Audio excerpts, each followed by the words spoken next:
El Uruguay va camino a convertirse en un centro de formación de investigación policial de alto nivel, producto de sus cambios tecnológicos, de la capacitación del personal policial y sobre todo de los éxitos obtenidos en el combate a las distintas modalidades delictivas. Esto lo ha afirmado en Miradas desde el Sur el licenciado Jorge Vázquez, subsecretario del Ministerio del Interior, que es nuestro entrevistado central. Los invitamos a partir de ahora a compartir este encuentro con esta autoridad nacional que plantea este y otros temas sobre los cambios del Instituto Policial a nivel nacional.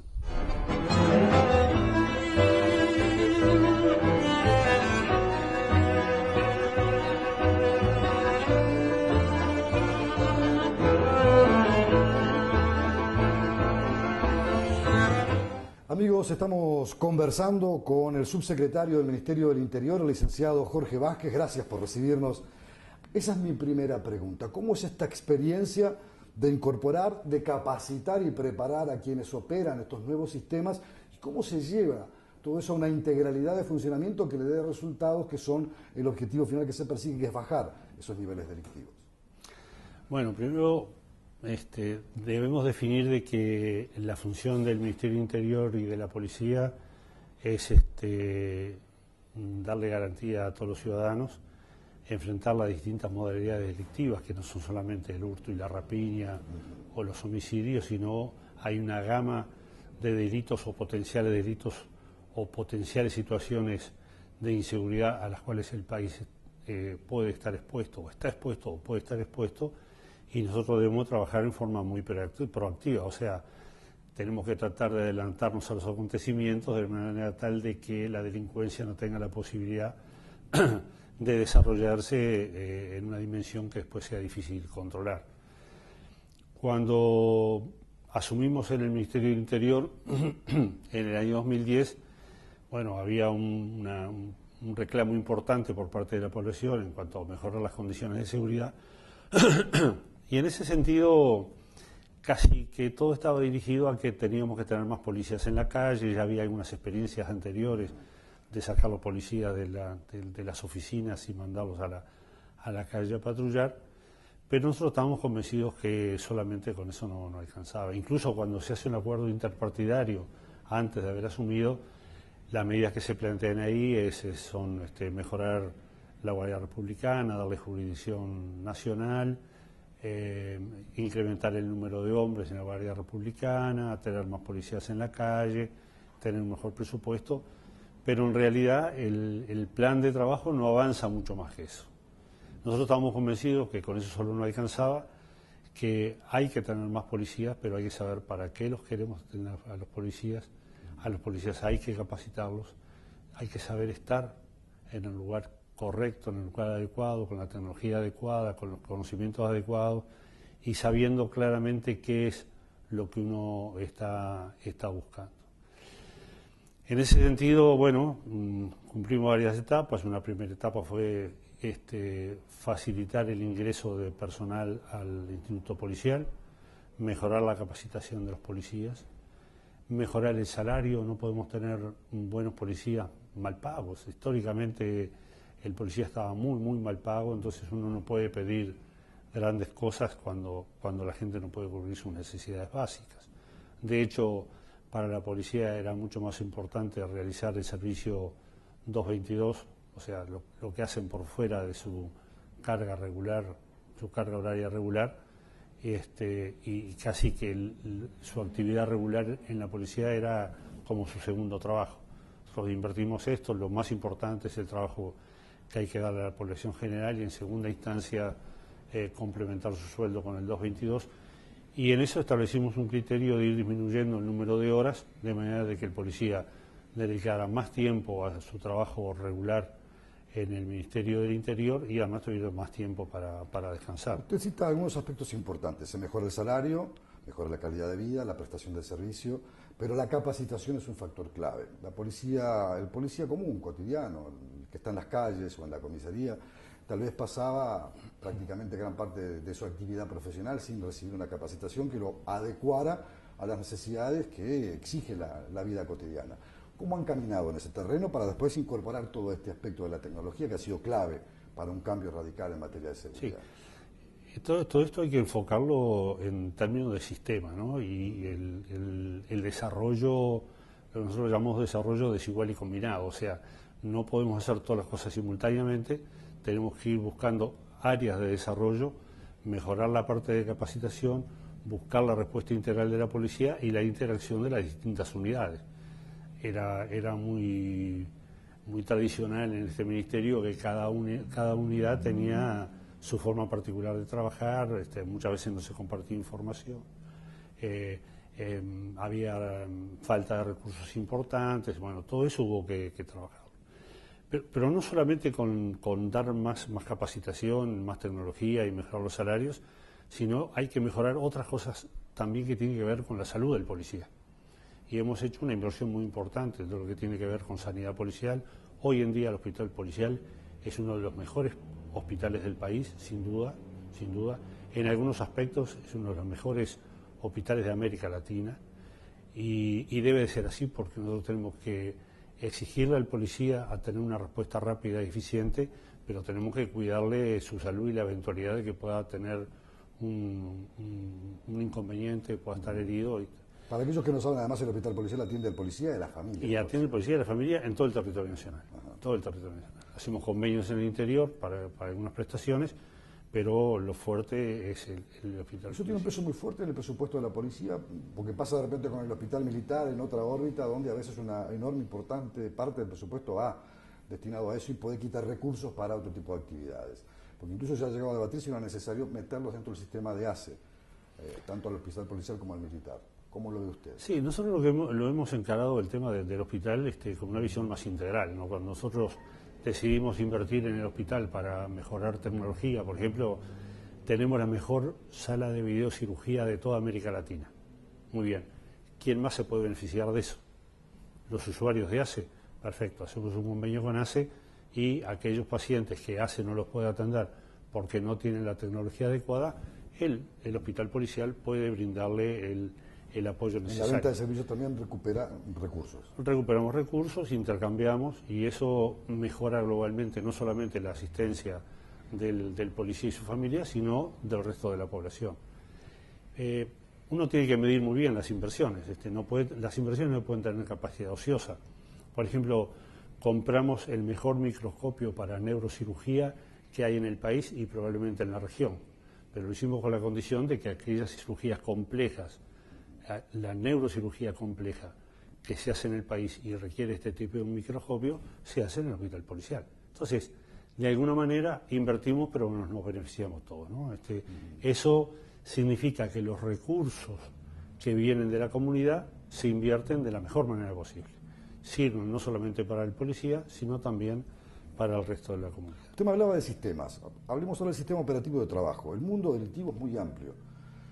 Va desde las altas organizaciones delictivas que piensan y que desarrollan cómo poder evadir todo tipo de custodia o de cuidado, evadir las leyes, evadir las normas, sujetarse a sus propias modalidades, hasta la rapiña, el robo o los crímenes que se producen como en el fenómeno del ajuste de cuentas, donde hay bandas rivales, y ahí es donde talla eso de la sensación de las personas. ¿Qué está pasando? ¿Por qué no se pueden atacar estos fenómenos que van desde lo más simple hasta aquellos que son más complejos, donde hay probados éxitos? Porque de hecho las capturas y la forma de procesar de la policía, todo el mundo delictivo, arroja que hoy Uruguay tiene el más alto índice de presos de toda su historia. Pero ¿cómo es ese trabajo sistémico que usted planteaba hoy? Bueno, en realidad uno no puede dedicarse exclusivamente a un solo tipo de delito, ¿verdad?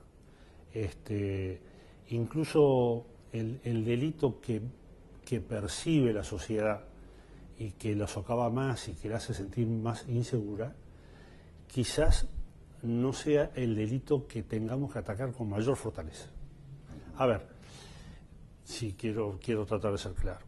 Por ejemplo, nosotros estamos absolutamente convencidos que el mantenimiento del delito rapiña y hurto está vinculado fundamentalmente a el crimen organizado, o sea, al narcotráfico. ¿Por qué? A ver, yo voy a poner un ejemplo a ver si puedo ser claro con esto. Hace un año o 2 años más o menos se desbarató una organización de narcotraficantes uruguayos que tenía capacidad para entrar 800 kilos de pasta base de cocaína por año al país. Eso significa más o menos unos 4 millones de dosis.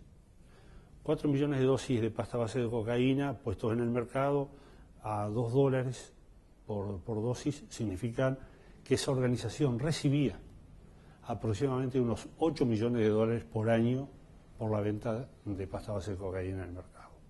Uno dice, bueno, es un excelente negocio. Bueno, no es tan bueno porque están todos presos. Pero, ¿de dónde salían esos 8 millones de dólares? Pensemos en el consumidor de pasta base de cocaína. ¿Quiénes son? Es una droga que está dirigida a los sectores más vulnerables de la población. Entonces, alguno quizás con su trabajo pueda comprar, ¿verdad? En general, el consumidor problemático de pasta base de cocaína tiene dificultades de trabajo y tiene dificultades de estudio. Algún otro podrá comprarla con algo que le da de dinero que le da la madre, otro porque le roban la licuadora, o ese drama familiar sí, que se empieza a tejer en el entorno del consumidor problemático de pasta base de cocaína. Pero después tiene que salir a buscar algún recurso, entonces el robo del champión, el robo del celular, el robo de la mochila, el robo de las camperas, el robo de la ropa que los vecinos tienden en la cuerda. Ese tipo de delito que a la gente le genera muchísima inseguridad está sostenido por este otro delito que significa para unos pocos una enorme ganancia. Esos 8 millones de dólares que esta organización ganaba venía de esos delitos que se suceden día a día y que generan una gran inseguridad. Nosotros tenemos que ser severos con el delito que socava la confianza de la gente, pero este otro delito que muchas veces para la población pasa desapercibido, tenemos que ser mucho más estrictos, ¿verdad? Y si yo me planteo en la posición de bueno, combato la organización que es la que trae la droga, de estas personas que delinquen para poder consumir la droga, pero me queda planteado el problema. ¿Qué hago con ese ciudadano que se ha perdido? Porque eso también es un factor que puede ser recurrente, puede mudar o mutar hacia otro tipo de modalidades delictivas. ¿Cómo se trabaja eso? Bueno, ahí ya Uruguay tiene una larga experiencia en el trabajo en este sentido. Digo, para que no vuelvan al sistema de delinquir, ¿no? Bueno, lo importante es que de alguna manera el Estado lo pueda tomar a ese ciudadano que tiene un consumo problemático de drogas y tenerlo en un lugar adecuado para poder hacer un tratamiento. En eso Uruguay tiene una larga experiencia, ya desde el periodo de gobierno anterior, con la Junta Nacional de Drogas, donde por primera vez en Uruguay se crea un centro público para la atención de las adicciones, que es el Portal Amarillo, con muy buenos resultados. Después se hizo un establecimiento en el Jagüel, está Casa Abierta en el norte del país. Ahí hay varios dispositivos en todos los departamentos tratando de trabajar el tema de las personas con problemas de adicciones, con la familia y con los amigos, porque también se da asesoramiento para eso. Pero hemos establecido dispositivos en cárceles. En el periodo de gobierno anterior era difícil hacerlo en cárceles por el tema del hacinamiento. Es muy difícil trabajar en prevención, en rehabilitación, cuando hay un problema de hacinamiento tan importante. Hoy en día hemos solucionado el tema de los hacinamientos en las cárceles, estamos terminando nuestro periodo con hacinamiento cero, eso es un logro histórico muy importante, hemos cambiado las características de las cárceles y tenemos más del 60% de las personas privadas de libertad trabajando o estudiando. Y tenemos dispositivos de atención a las adicciones dentro de los establecimientos penitenciarios. Ahí hay posibilidades de recuperar muchos Entonces, ciudadanos. sin duda que tenemos capacidad para poder recuperar, porque los primeros indicadores que nos dio el Portal Amarillo nos decían que la población que estamos atendiendo, el 51% de las personas que pasaban por el plan de tratamiento dejaban de consumir. Quiere decir que tiene que ser un tratamiento, un plan sistemático y sostenido en el tiempo. Y yo creo que con eso vamos a tener buenos resultados. Solo a través del correo uruguayo podés mandar un bozal para Yacaré. ¿Un bozal para Yacaré? No, un bozal para Yacaré Artigas. Ah. El correo uruguayo llega hasta donde quieras.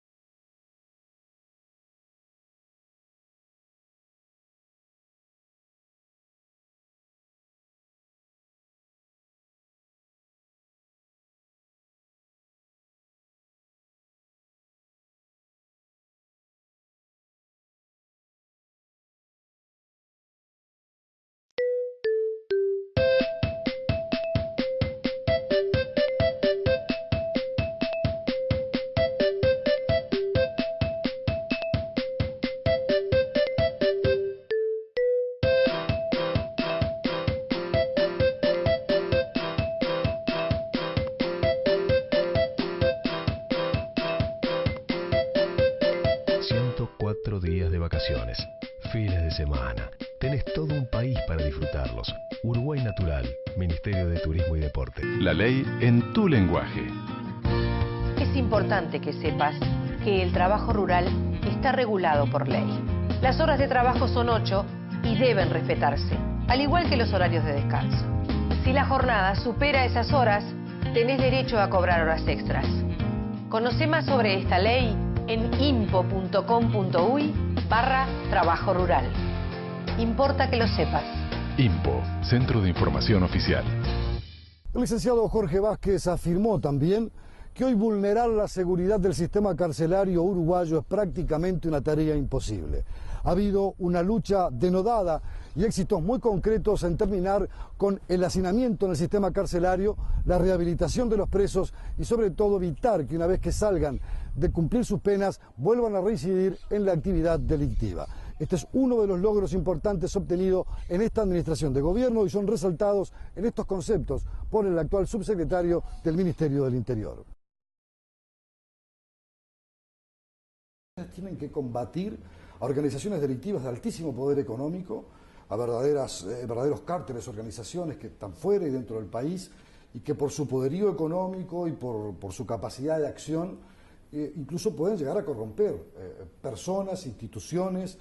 Una vez mira situaciones dramáticas como las que vive México, por ejemplo, y observa con perplejidad lo que allí pasa. ¿Cuán lejos o cuán cerca estamos los uruguayos de una situación de esa naturaleza en la medida de que estas organizaciones tienen todo ese poderío? Bueno, es cierto. Debemos partir de la base de que el crimen organizado camina sobre los rieles de la corrupción. Si no hay corrupción, al crimen organizado le cuesta mucho poder desarrollarse.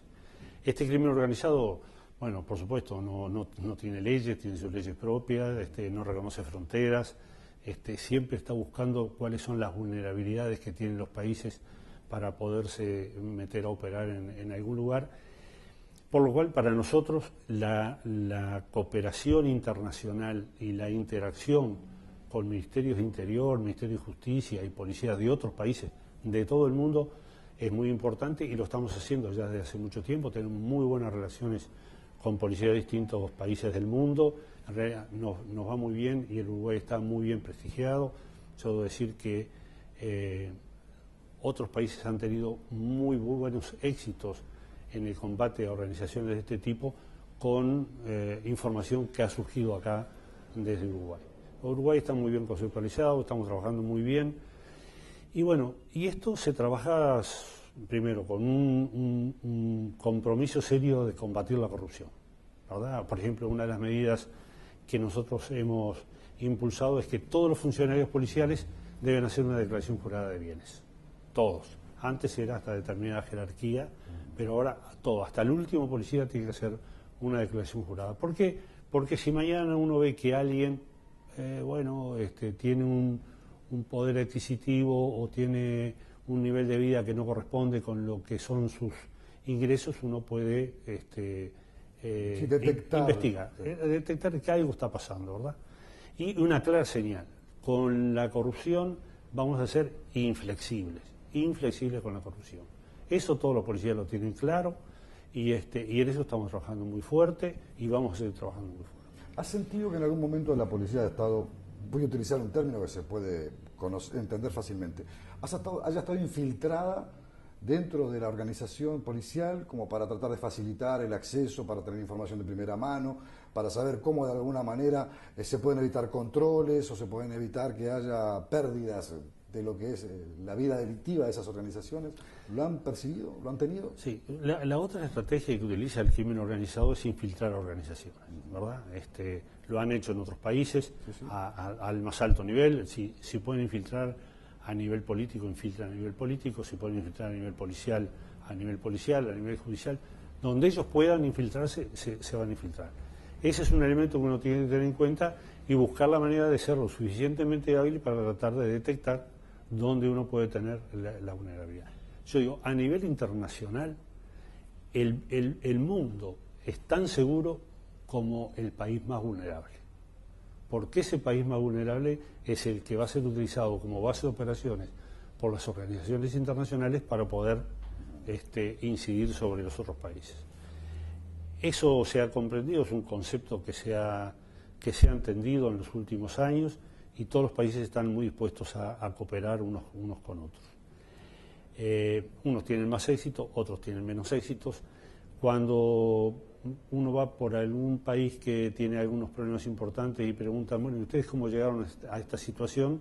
En general la respuesta es la misma. Miren, nosotros empezamos como ustedes, teníamos un problema menor, no le dimos importancia, nos pareció que esto no iba a crecer y cuando quisimos acordar, el agua nos pasó por arriba. Nosotros estamos dispuestos a que el agua no nos pase por arriba.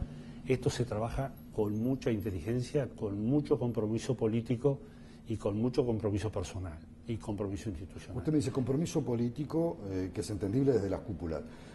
No digo compromiso político como compromiso político partidario, sino como compromiso político de gobierno. De gobierno. ¿Esto se comprende en las cúpulas policiales? ¿Ha habido la suficiente madurez para poder mirar a fondo esta realidad? Porque sé que ha habido una limpieza muy importante, digo la palabra limpieza en el buen sentido de la palabra, de cuadros policiales que han estado vinculados con estas actividades delictivas. Sí, yo creo que las instituciones y las personas entienden muy claramente el mensaje, sobre todo como cuando en el año 2005 el presidente Tabaré Vázquez en su primer discurso a la población dijo: vamos a ser muy severos contra el delito, pero más con las causas que promueven el delito y sobre todo con el narcotráfico. Y se cumplió. Compromiso que ha reiterado ahora. Y que lo ha reiterado ahora. El narcotráfico, el crimen organizado, el lavado de dinero y la corrupción. Eso es reiteró el compromiso en el momento actual y nadie duda de que se va a cumplir.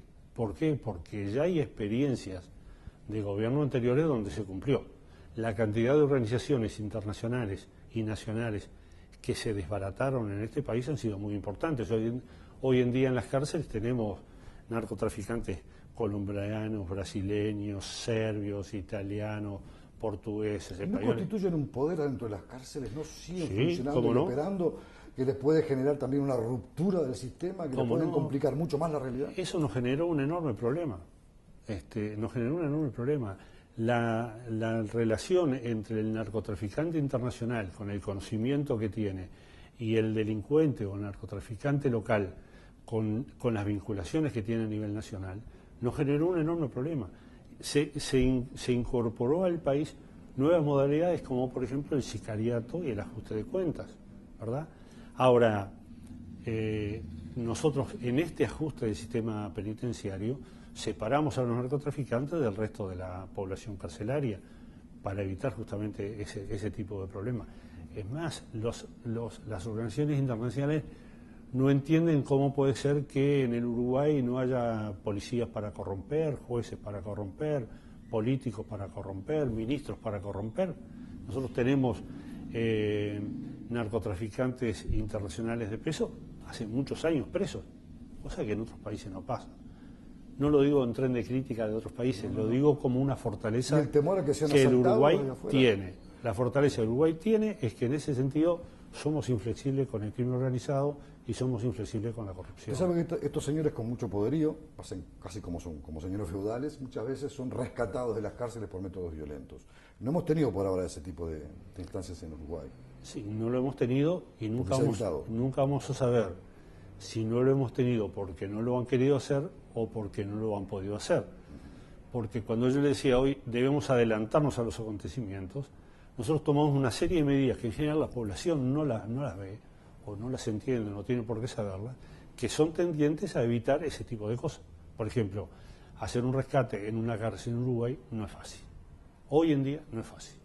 No le voy a decir por qué, pero no es fácil. Evidentemente eso. Hoy en día, por ejemplo, la policía tiene una capacidad de investigación, de análisis, de acumulación de información, sistemas informáticos, software de última generación, que incluso hay policías en el mundo que no lo tienen, ¿no?, que nos permiten estar a la vanguardia previniendo de que haya determinado tipo de delitos que en el país no se ven.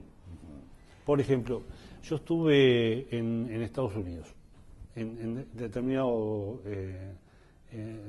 lugares, hablando con la policía de allí, viendo cómo operaban ellos, qué resultado les daba determinada tecnología, y cuando empezamos a intercambiar Y ellos nos decían, pero si nosotros tuviéramos la capacidad que tienen ustedes de poder vincular y hacer interactuar el sistema de videovigilancia con el sistema de comunicaciones troncalizado que tienen ustedes, que es el de los más modernos, con el sistema de gestión de seguridad pública, con la utilización del software de la predicción del delito, tener todos los policías y todos los móviles controlados por GPS, nosotros podríamos tener mejores resultados en el Estamos hablando de Estados delito. Unidos.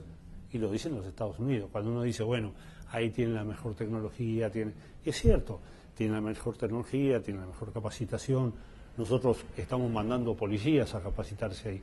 Pero nosotros tenemos alguna fortaleza que de repente ellos no tienen. Por ejemplo, nosotros tenemos una policía nacional, entonces podemos planificar para todo el país, para una policía única.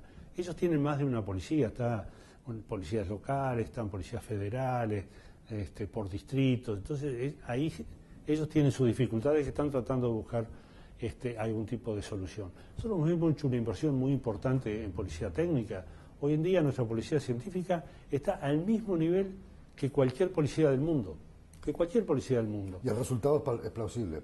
Y los resultados son realmente importantes. A ver, por ejemplo, hoy en día nuestra policía está en condiciones de hacer lo que nosotros llamamos la huella de balística, ¿verdad? Hemos comprado tecnología.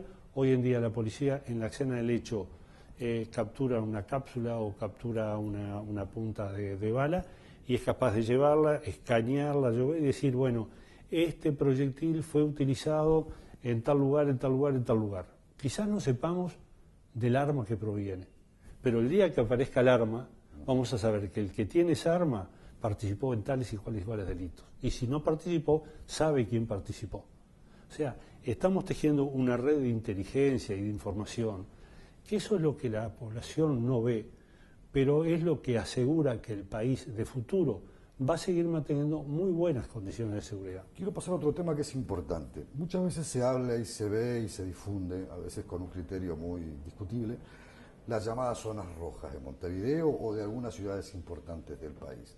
Y queda la sensación en el ciudadano de a pie de que son zonas en las que la policía o no entra o no se anima, o allí donde se producen los ajustes de cuentas, como que gobiernan pequeñas estructuras por fuera de lo que son los instrumentos de seguridad de un país.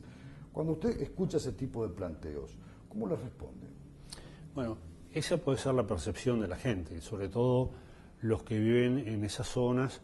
De repente dicen, bueno, yo siento que todos los días hay tiroteos, de noche se siente la balacera, bueno, la policía entra y la apedrea. Nosotros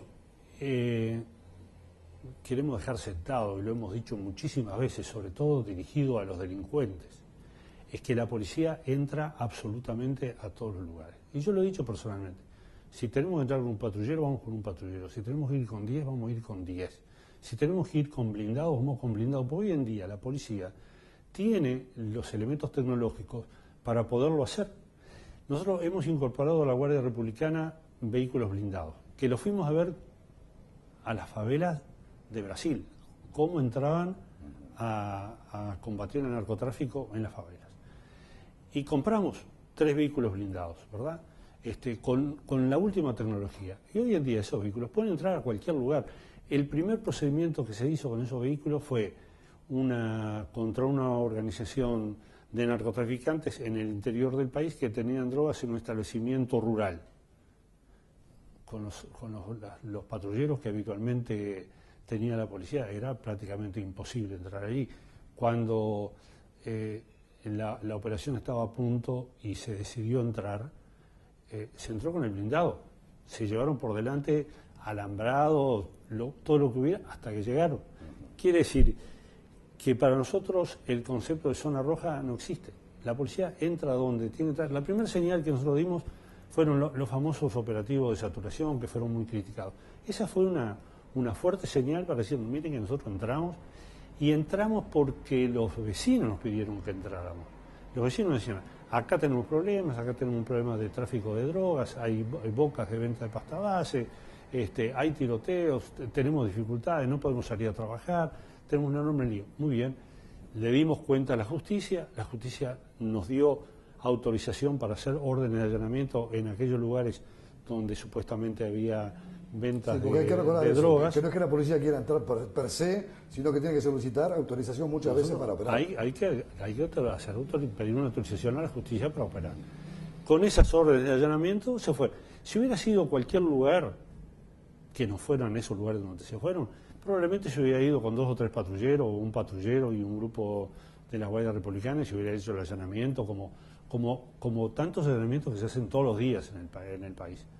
Pero como tenían esas características particulares, de que va un patrullero y lo apedrean, los vecinos se resisten a veces, los delincuentes utilizan alguna forma de protección, rejas, perros, alguien que les avisa, etcétera, etcétera. Bueno, se hacía un buen desembarco. Se iba con los blindados, se iba con un helicóptero, de ahí se veía quién disparaba, para dónde disparaba, se acercaba a la zona. Y eso no era estigmatizar nada.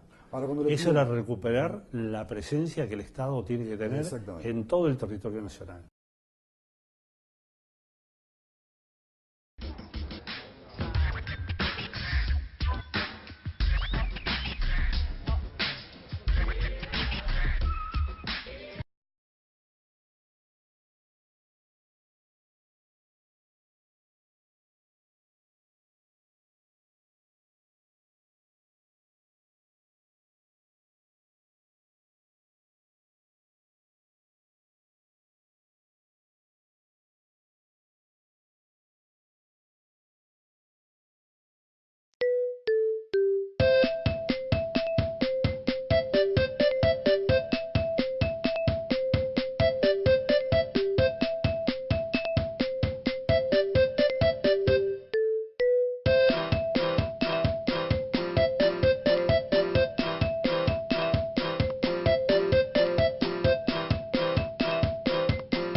Días de vacaciones, fines de semana. Tenés todo un país para disfrutarlos. Uruguay Natural, Ministerio de Turismo y Deporte. La ley en tu lenguaje. Es importante que sepas que por ley se promueve la alimentación saludable de todos los niños y adolescentes, de escuelas y liceos, públicos y privados. Mediante la educación temprana y la disponibilidad en los centros de enseñanza de alimentos saludables, se fomenta la incorporación de hábitos de alimentación sanos para una mejor calidad de vida. Conoce más en impo.com.uy/alimentación saludable. Importa que lo sepas. INPO, Centro de Información Oficial.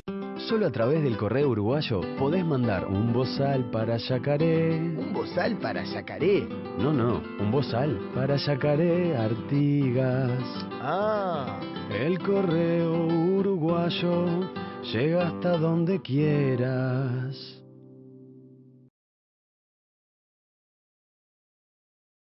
Estamos conversando con el subsecretario del Interior, el licenciado Jorge Vázquez. Le preguntaba recién, bueno, hacen los operativos de saturación, o llegan a las zonas rojas, realizan el cometido, pueden hacer una cierta operación planificada con los objetivos alcanzados, pero cuando se van la gente dice, bueno, pero después me quedo de vuelta solo. Vuelve otra vez esto a ser el lejano oeste de alguna manera.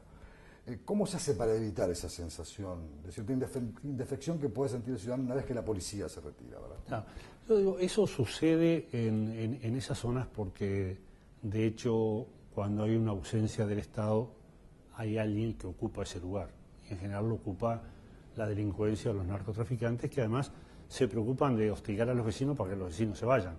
¿Verdad? Tratar de... O amenazarlos para que se silencien. Tratar de generar especie de territorios liberados.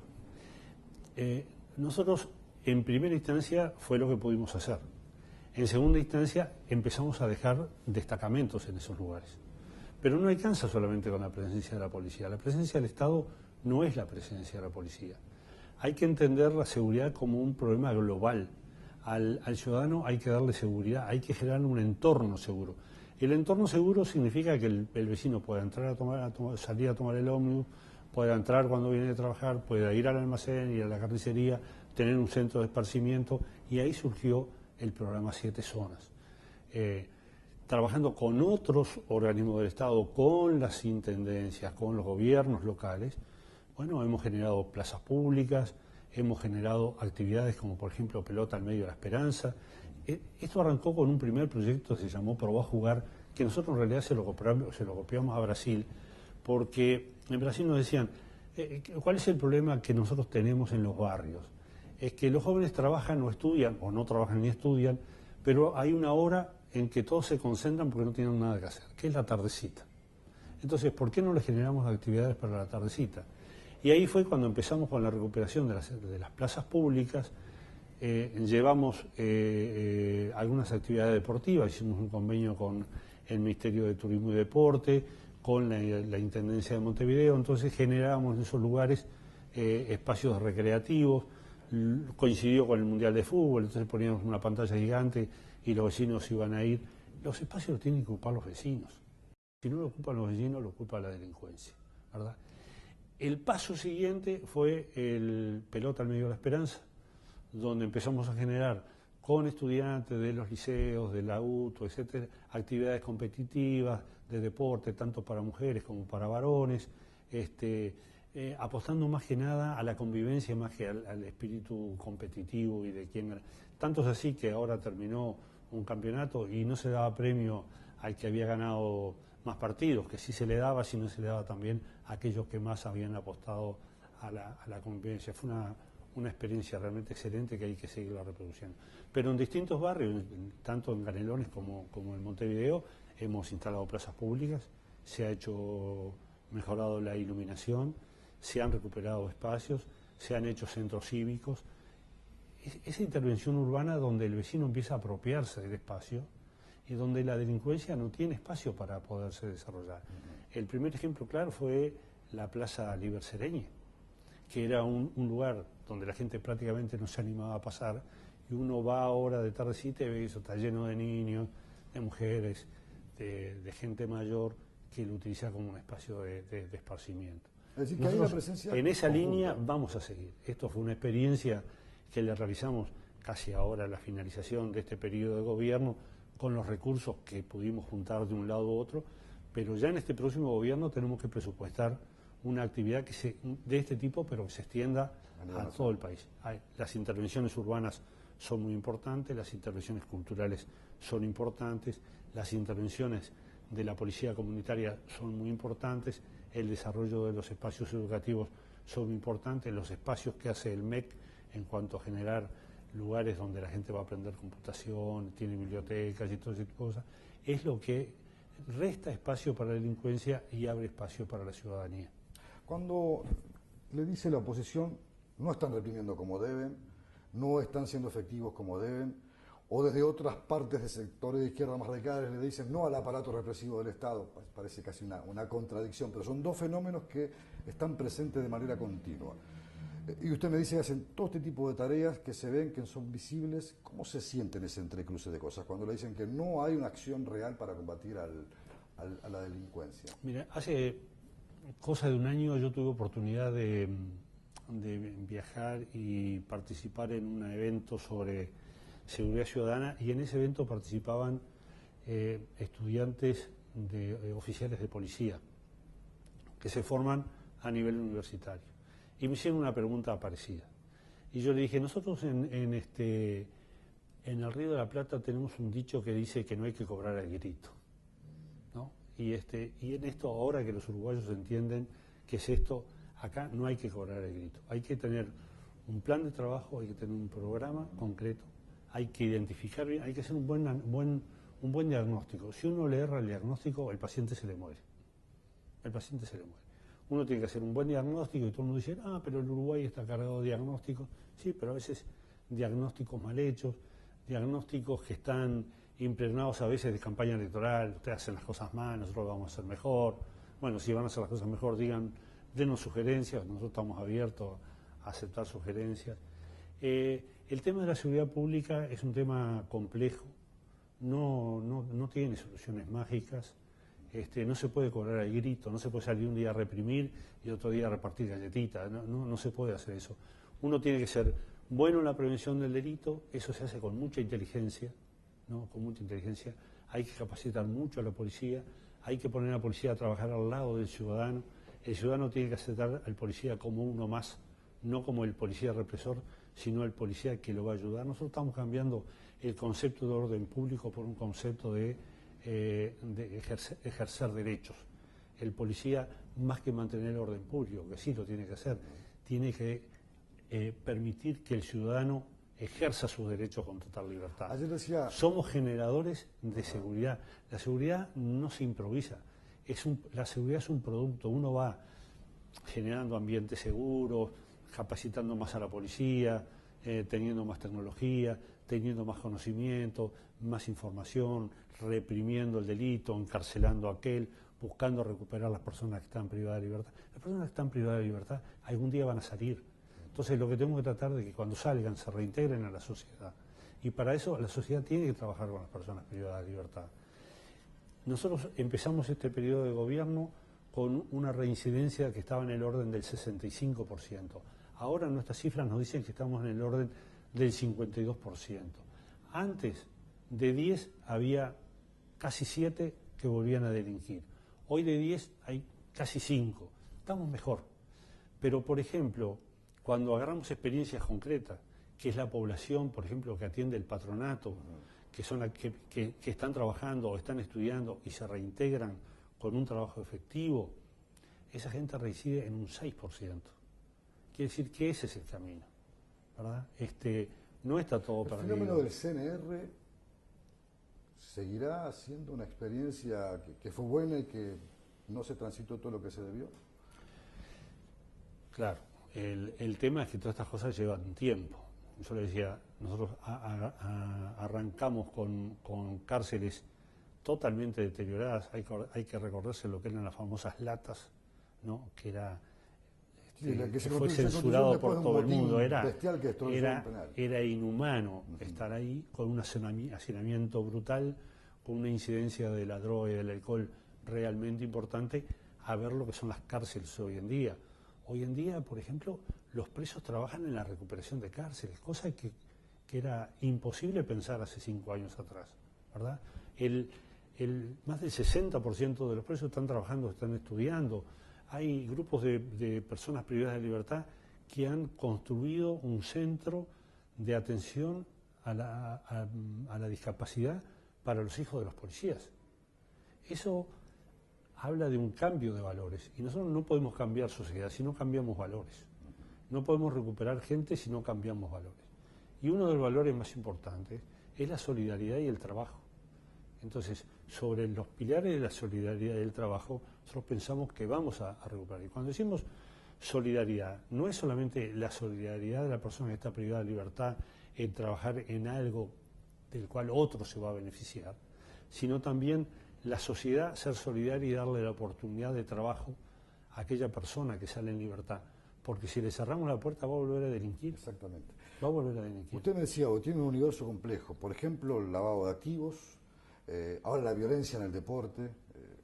Uno va a veces al Estadio Centenario o a un espectáculo deportivo, hasta en el básquetbol, y se nota esa violencia, la violencia que se ejerce contra los centros educativos, contra los docentes, y siempre se reclama la policía, la policía, la policía. Ustedes sé que hacen una experiencia de trabajo, de terreno en todas estas cosas, pero atacar esta multiplicidad de fenómenos tan complejos y tan distintos unos con otros, ¿cómo se hace para aterrizar esas soluciones que la gente reclama? Lo que pasa es que la violencia no hay que vincularla solamente al delito. El delito se ha hecho más violento, eso es cierto. ¿Por qué nosotros tenemos más rapiñas? Porque la diferencia entre el hurto y la rapiña es el uso de la violencia. Entonces, en un país que se ha ido transformando en más violento, es lógico pensar que haya menos hurtos y que haya más rapiña. Por eso nosotros nos ha obligado a pensar en el problema de forma global, en los delitos contra la propiedad. Cuando digo delitos de la propiedad, digo rapiñas y hurtos. Entonces digo, ¿cuál ha sido nuestro resultado en el combate al delito contra la propiedad?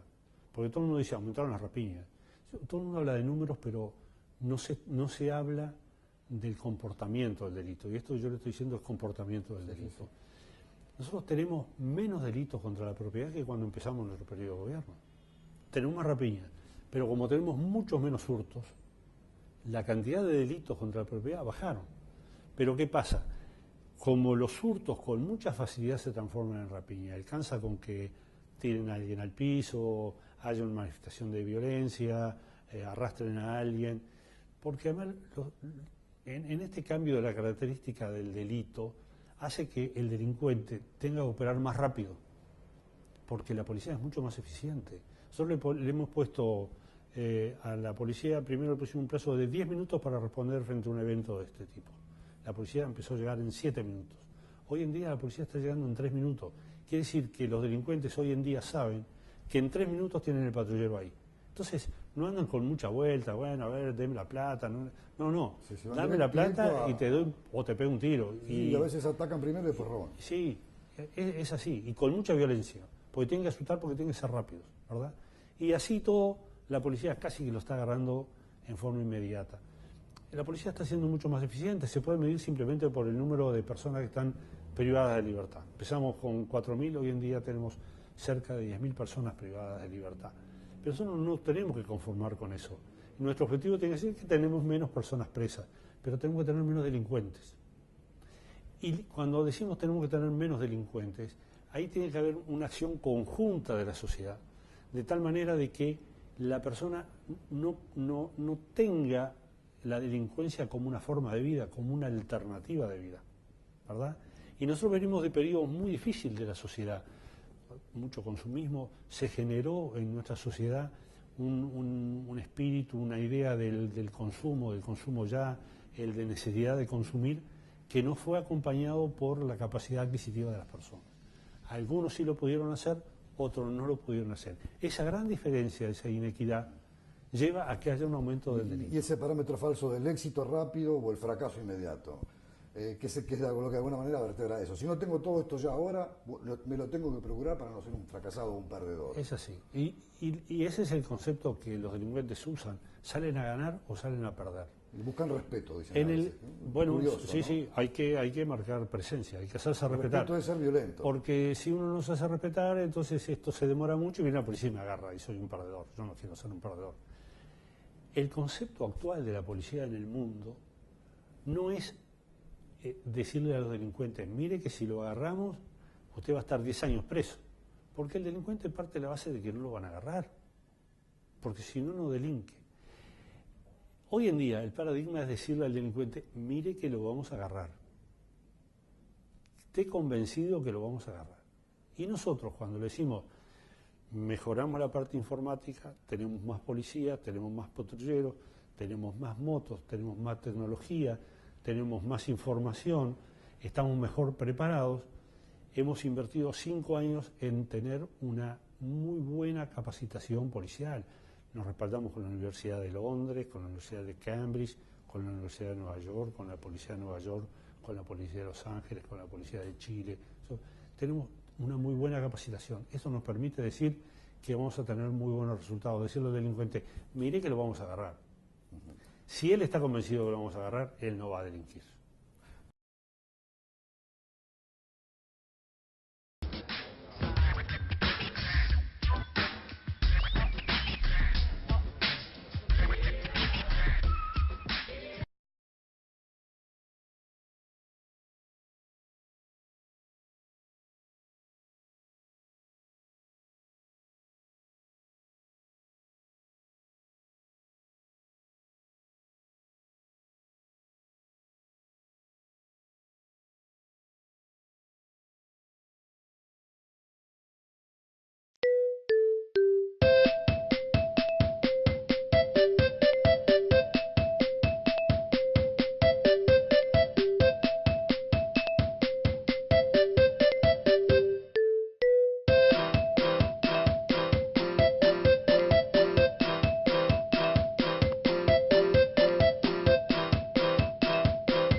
Días de vacaciones, fines de semana. Tenés todo un país para disfrutarlos.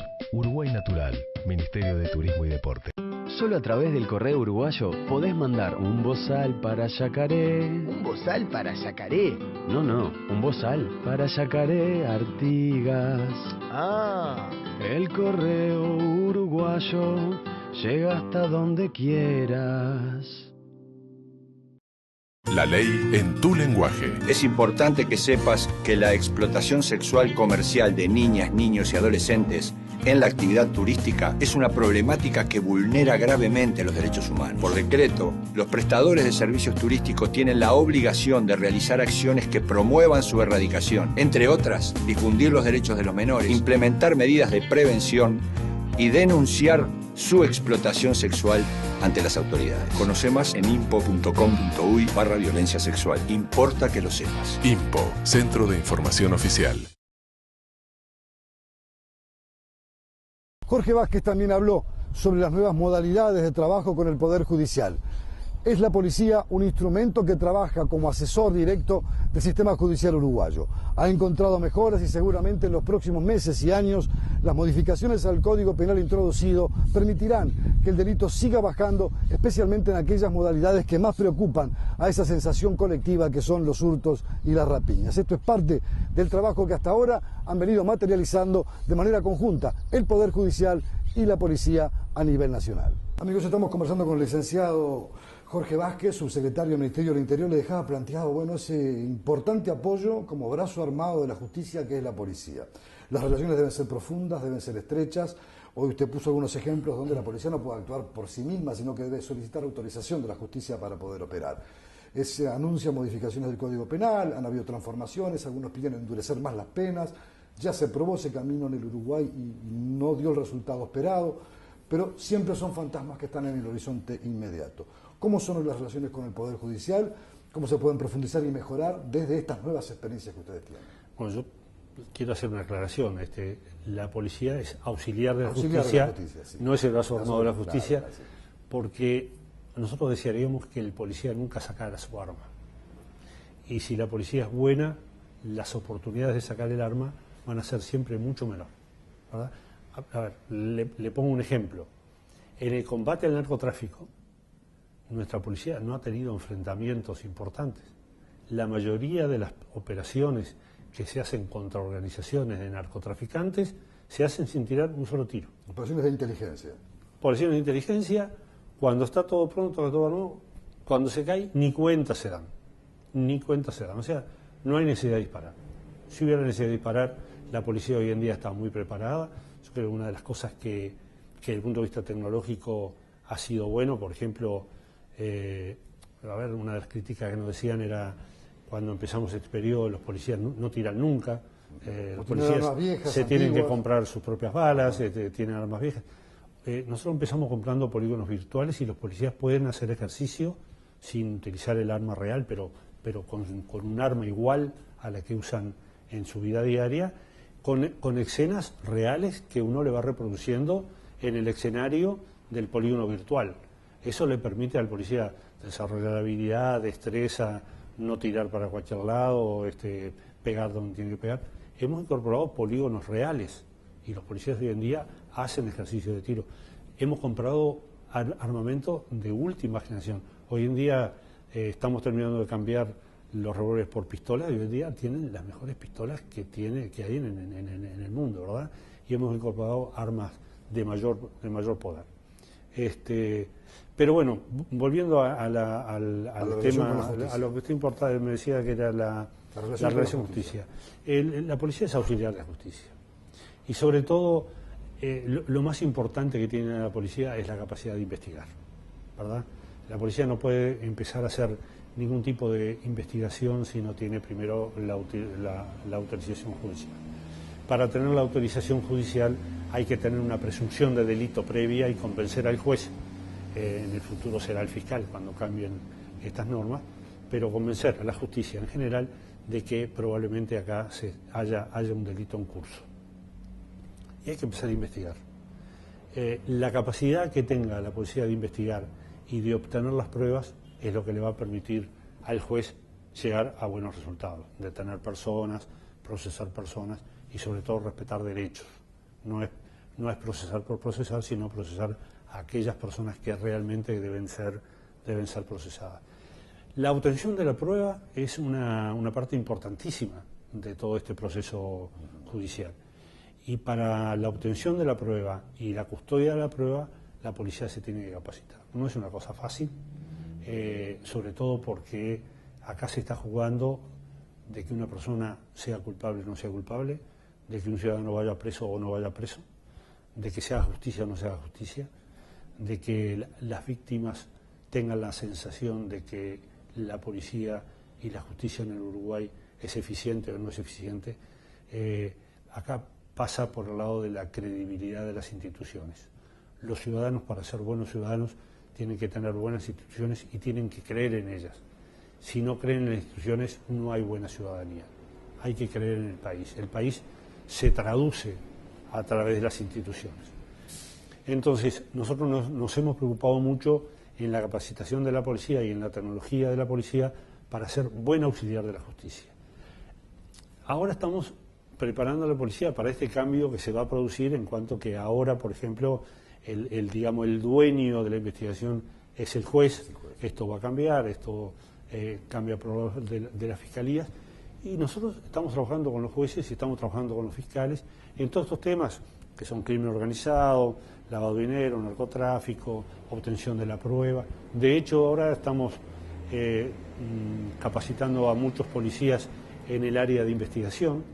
Estamos trabajando con unos cuantos policías, con la cooperación española. En este momento en el país hay especialistas españoles en capacitando policías en la obtención de la prueba, ¿verdad? Se está trabajando muy bien en este sentido. O sea, estamos recurriendo a las capacidades y a la tecnología de las mejores policías del mundo. En el Uruguay nuestra policía tenía un atraso de 60 años, ¿verdad?